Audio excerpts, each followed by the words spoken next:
नमस्कार, जय माता दी। मैं हूं आपकी अपनी लाइफ डिजाइनर जीतू आचार्य। नवरात्रि के हम उस पड़ाव पर पहुंच चुके हैं जब हम करते हैं कन्या पूजन। अब एक कन्या पूजन हमारा बहुत ज्यादा इंपॉर्टेंट होता है क्योंकि यहीं पर कुछ ऐसे वादे माता रानी के साथ आप कर देते हैं और माता रानी आपके साथ कर देती है कि वो आपके ऊपर हमेशा अपना आशीर्वाद बना करके रखेंगे। लेकिन जब हम सही विधि विधान से कन्या पूजन नहीं करते हैं तो वहां वायदों की गुंजाइश तो कम हो जाती है। तो माँ से कैसे वायदा लें कि माँ पूरा साल आपके ऊपर पूरे आशीर्वाद बना करके रखे। उसके लिए आपने कन्या पूजन को बहुत ही सही विधि विधान से करना है। जब कन्या पूजन की बात आती है तो किसी भी तरीके की गलती की गुंजाइश आपने नहीं रखनी है। माँ को प्रसन्न करना है, कन्या पूजन विधि विधान से करना है, सही तरीके से करना है और बहुत ही सरल तरीके से करना है, बहुत आसान तरीके से करना है।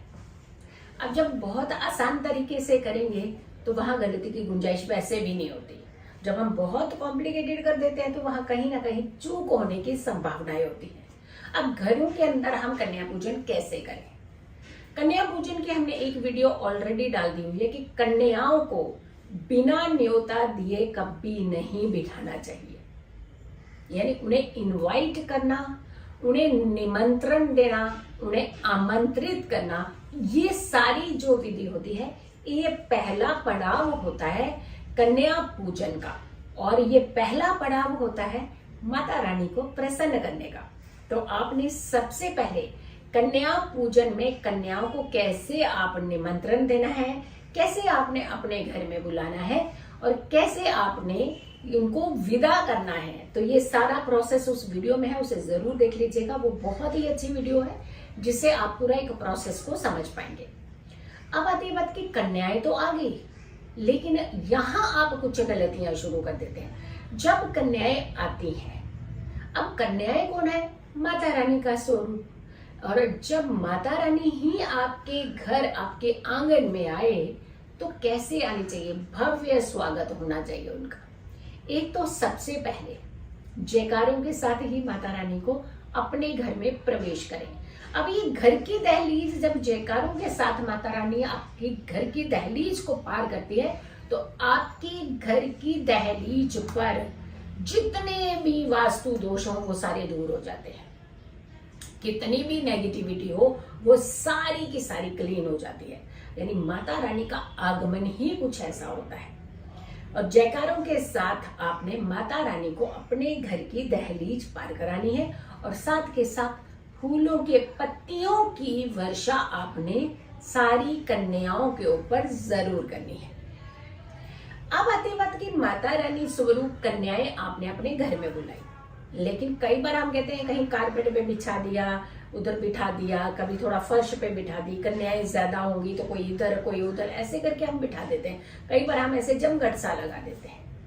हाँ, बिठाइए, जैसा आपको लगता है बिठाइए, लेकिन अगर आप थोड़ा सा तरीके से अगर आप बिठाते हैं, क्योंकि कन्याओं को 2 वर्ष से लेके आपने कन्याओं को बिठाना शुरू करना है। 2 वर्ष की, 3 वर्ष की, 4 वर्ष की, 5 वर्ष की, 6 वर्ष की, 7 वर्ष की, 8 वर्ष की, 9 वर्ष की और 10 वर्ष की। यानी 2 से 10 तक की कन्याएं इसीलिए बिठाई जाती हैं। तो पूरे 10 तक जो आपने कन्या, अगर आप पूरा एक नंबर के बाद दूसरे नंबर को आप बिठाते हैं तो बहुत इजी होता है कि पहली कुमारी को ही पूछा जाता है। तो इसीलिए कहते हैं कि जब हम बिठाएं, उन्हें आसन दें तो उस विधि से ही आसन दें। अब यहाँ पे प्रॉब्लम क्या हो जाती है कि अगर मान लीजिए कि कन्याएं ज्यादा हो जाती हैं तो हम उन्हें साइड पे कर देते हैं। हम जी इतने ही पूछेंगे, बाकी नहीं पूछेंगे। क्या पता माँ आपका कुछ ना कुछ कहते ना परीक्षा ले रही हो सकता माँ कोई परीक्षा के माध्यम से आपके जीवन में कुछ झोलियां बनने वाली है। आप उनकी परीक्षा में खरे उतरते हैं या नहीं उतरते हैं, कौन से रूप में है माता रानी, ये तो आप नहीं जानते। तो आपने अगर कन्याएं ज्यादा भी हैं तो भी उन्हें बिठाइए। तो दो दो, जैसे 2 साल की कन्या है तो 2 है तो 2 बिठा दीजिए, फिर 3 साल की 2 बिठा दीजिए, ऐसे करके आप बिठा दीजिए। लेकिन कन्याओं को बाहर मत कीजिएगा, वापस मत लौटाइएगा, कहीं साइड पे मत कर दीजिएगा। तो पहला प्रोसेस जो है कन्याओं को बिठाने का ये है। अब यहाँ एक और बात आती है, हम माता रानी को पूछते हैं लेकिन घर की बुजुर्ग महिलाओं को कहते हैं कि अंदर से बाहर निकलना मत, क्योंकि हमने यहाँ पे कन्याएं बिठानी है, हमने साफ सुथरा करा हुआ है अपना घर। कहाँ साफ सुथरा किया है? जिस घर में माँ का ही आदर नहीं है तो वहां आपके घर में माता रानी आएगी क्यों? तो आपको अपने घर के बुजुर्गों को स्थान पहले देना है, फिर अपनी सारी कन्याओं को बिठाना है और बहुत आदर सहित से आपने कन्याओं को विराजित करना है जहां पर भी आपने उनके आसन लगाए हैं। सबसे पहली विधि जो कन्याओं को पूजने की होती है वो होती है पहला चरण धोना, उनके चरणों को साफ करना। लेकिन हमने एक चीज का ध्यान रखिए, कई बार हम देखते हैं कि बच्चे हैं, कन्याएं हैं, इधर उधर से घूम घूम के आती है, कई बार उनके पैरों में थोड़ी मिट्टी लग जाती है, कुछ होती है, तो हम दूर से ऐसे पानी डाल देते हैं। क्यों भाई? वो किसी परीक्षा में उतर रहे हैं। हम बार बार आपको बोलते हैं जो आप विधि कर रहे हैं उसे सिस्टम से कीजिए या फिर मत धोइए, दूर से ही आप छींटा कर दीजिए, अपने भाव रख दीजिएगा। लेकिन अगर आप धोने लगे हैं तो फिर ढंग से ही धो दीजिए ना, अच्छे से उनके पाँव को धोइए, चरणों को धोइए। आप माता रानी के स्वरूप की पूजा करने जा रहे हैं और उसके बाद एक टॉवल लेकर के या कोई कपड़ा लेकर के उनके चरणों को पोंछ दीजिए।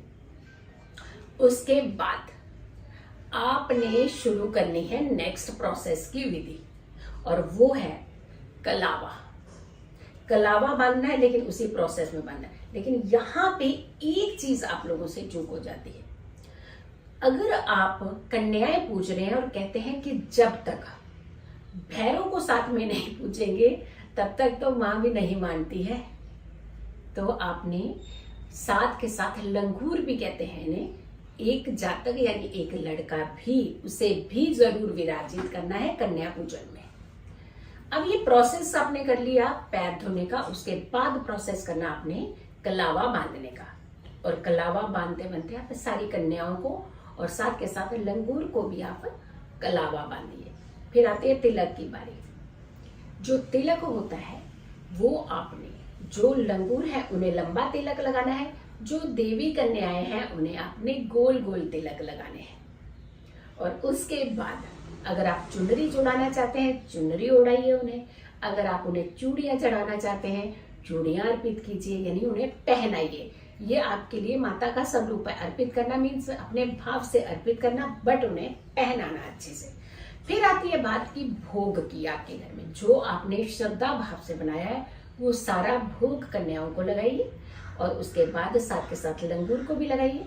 और उसके बाद कई बार आपके घर में बच्चे आते हैं तो बच्चों का मन होता है कि घूम घूम के आते हैं, गर्मी है, प्यास है, कभी कुछ आप कहते हैं, कुछ पीने के लिए मांगते हैं तो हम कहते हैं नहीं हो गया। तो आप ऐसा मत कीजिएगा। जो कन्याएं आपसे उस दिन कुछ कहें खाने पीने के लिए तो उन्हें जरूर दीजिएगा। अब ये आपने सारा प्रोसेस कर लिया, आशीर्वाद लीजिए, प्रणाम कीजिए, दक्षिणा दीजिए, जो जो उपहार देना चाहते हैं आप दीजिए। उसके बाद जयकारे लगवाइए, प्रणाम कीजिए, आशीर्वाद लेकर के कन्याओं को विदा करना शुरू कर दीजिए। लेकिन कन्याओं को विदा सिर्फ अपने दरवाजे से बाहर निकलते दरवाजा बंद नहीं करना है, थोड़ा सा दूर तक उन्हें आदर सहित विदा करके आना है।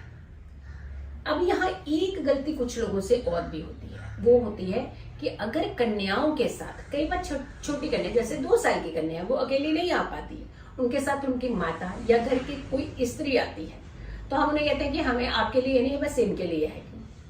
हमने कहा ना कि कोई भी आपके घर के द्वार से खाली हाथ नहीं जाना चाहिए।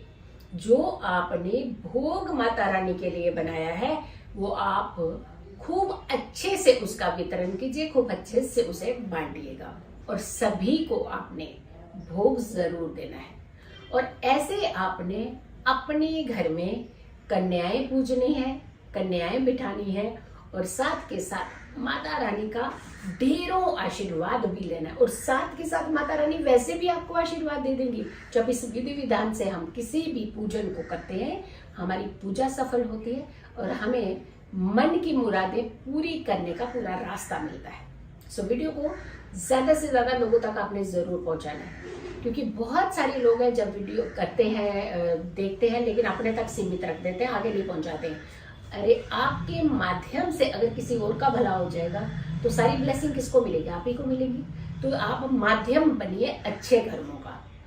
वीडियो को बहुत सारे लोगों तक जरूर पहुंचाइएगा। चैनल अगर आप लोगों ने अभी तक मेरे सब्सक्राइब नहीं किया है तो जरूर कीजिए, वीडियो शेयर कीजिए और मेरी आने वाली हर वीडियो का इंतजार करें। तब तक के लिए जय माता दी, नमस्कार।